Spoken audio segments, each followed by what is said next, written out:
Welcome to Sweet Life Beat Life. We hope this video helps. You start by confirming the line and cleat are sound. This prevents surprises once you're alongside.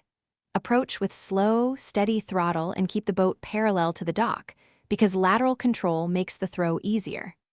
Hand a short spring line to the person on the dock and ready the bow line.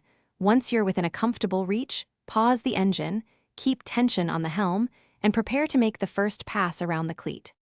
You form a secure cleat hitch by routing the line in a figure-8 pattern, because that reduces slippage under load. Start under one horn, cross over the top, then loop under the opposite horn.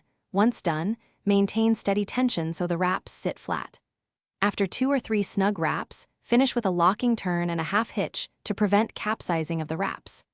This sequence gives you predictable holding and makes release straightforward when you're ready. You finish by fine-tuning tension so the boat is snug but not crushed against the dock.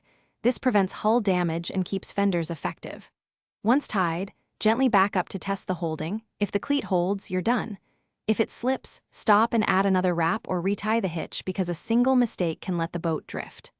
One quick troubleshooting tip: if the line slips repeatedly, replace or use a thicker line and inspect the cleat for rounded horns. Thanks for watching. Consider subscribing if we helped you.